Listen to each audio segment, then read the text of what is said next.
क्या प्रियंका गांधी के लिए तैयार है राहुल गांधी का प्लान बी? कांग्रेस की वो कौन सी सीक्रेट रणनीति है जिसके जरिए प्रियंका गांधी राजनीति में कदम रख सकती हैं? ये पूरी खबर आपको बताऊंगी इस वीडियो के जरिए, इसलिए वीडियो को आप अंत तक जरूर देखिएगा। और अगर न्यूज़ 18 इंडिया के यूट्यूब चैनल को अभी तक आपने सब्सक्राइब नहीं किया है तो सबसे पहले हमारे चैनल को सब्सक्राइब कर लीजिए। नॉमिनेशन का आखिरी दिन 3 मई और आज जाकर कांग्रेस ने तमाम कयासों पर ब्रेक लगाते हुए, तमाम सस्पेंस को खत्म करते हुए अमेठी और रायबरेली पर अपने उम्मीदवारों के नाम का ऐलान कर दिया। अमेठी से केएल शर्मा को टिकट दिया गया और रायबरेली से राहुल गांधी चुनावी मैदान में उतरे हैं। दोनों ने अपना नॉमिनेशन फाइल कर दिया है। लेकिन इस बीच जयराम रमेश ने एक ट्वीट किया और इस ट्वीट ने उन कयासों को एक बार फिर से हवा दे दी है कि प्रियंका गांधी भी चुनावी मैदान में उतर सकती हैं। यानी कि जो अमेठी और रायबरेली की सीट पर विचार विमर्श के बाद फैसला लिया गया, प्रियंका कहीं से नहीं उतरी, तो ऐसा समझा जा रहा था कि अब उन्होंने इस चुनाव से दूरी बना ली है, चुनावी समर में वो कदम नहीं रखेंगी। हालांकि धुआंधार प्रचार जरूर कर रही हैं, लेकिन एक ट्वीट सामने आया और फिर से ये हवा जो है वो तेजी से फैली कि प्रियंका गांधी के लिए दरअसल राहुल गांधी ने और कांग्रेस ने एक प्लान बी तैयार किया है, एक सीक्रेट रणनीति है उनके पास। लेकिन वो ट्वीट क्या है पहले मैं आपको बता दूं। ट्वीट में जयराम ने लिखा कि राहुल गांधी जी की रायबरेली से चुनाव लड़ने की खबर पर बहुत सारे लोगों की बहुत सारी राय है, लेकिन वो राजनीति और शतरंज के मंजे हुए खिलाड़ी हैं और सोच समझकर ही दांव चलते हैं। उन्होंने आगे ये लिखा कि इस शतरंज की कुछ चालें बाकी हैं, थोड़ा इंतजार कीजिए। तो आखिर वो कौन सी चाल है, वो कौन सा प्लान बी है जिसके जरिए प्रियंका भी चुनावी राजनीति में कूद सकती हैं?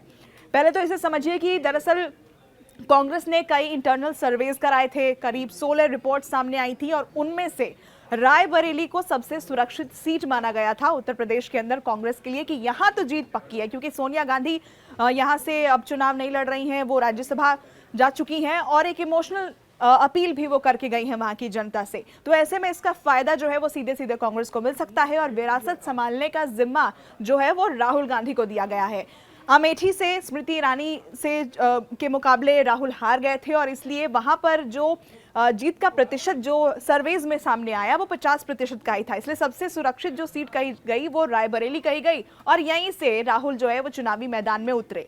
लेकिन इन सर्वेज के अलावा जो पार्टी के कार्यकर्ता हैं, जो वहां की लोकल लेवल की जो इकाइयां हैं, उन सभी की ये मांग थी कि गांधी परिवार का ही कोई सदस्य इन दोनों सीटों पर उतरे। लेकिन फैसला आखिर वक्त में लिया गया।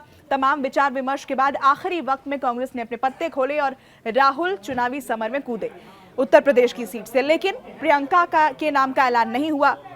इसके बाद सवाल ये उठे कि आखिर प्रियंका को आगे क्यों नहीं बढ़ाया गया, एक सीट से प्रियंका को क्यों नहीं उतारा गया। तो इसी बात को लेकर अब जयराम रमेश की प्रतिक्रिया भी सामने आई और उन्होंने ये कहा है कि तमाम जो कांग्रेस के कार्यकर्ता हैं और जो हमारी सर्वेज हुए हैं, जो पार्टी का कामकाज जिस तरीके से आगे बढ़ रहा है और प्रियंका खुद आगे बढ़कर मोर्चा संभाल रही हैं, चुनावी प्रचार वो कर रही हैं, ऐसे में हम ये चाहते थे, कांग्रेस ये चाहती थी कि वो अभी इस पर फोकस करें, चुनाव प्रचार पर फोकस करें। और प्रियंका खुद भी यही चाहती थी कि वो डायरेक्टली किसी सीट पर चुनाव ना लड़के, बल्कि हर जगह जाकर प्रचार में हिस्सा ले और कांग्रेस पार्टी को मजबूती दे। और अभी वो अपने इसी प्लान पर काम करेंगी।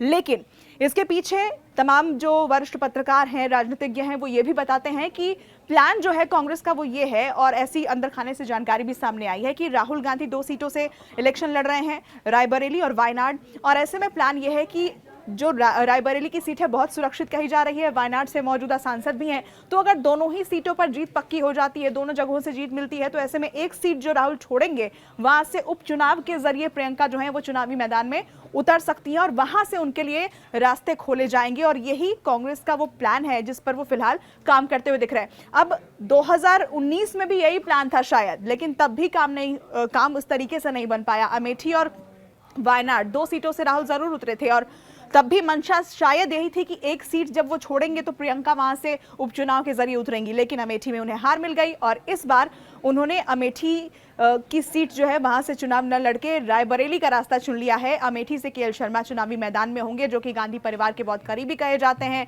और संगठन में उनकी एक मजबूत पकड़ कही जाती है। लेकिन प्रियंका के लिए राहुल का ये प्लान क्या आपको लगता है कामयाब होगा? और रायबरेली की सीट पर, वायनाड की सीट पर क्या दोनों ही सीटें राहुल जीतेंगे, जहां से एक सीट खाली करने के बाद प्रियंका को वो उपचुनाव के जरिए राजनीति में एंट्री दिलाएंगे? आपको क्या लगता है? हमें कमेंट करके जरूर बताइएगा।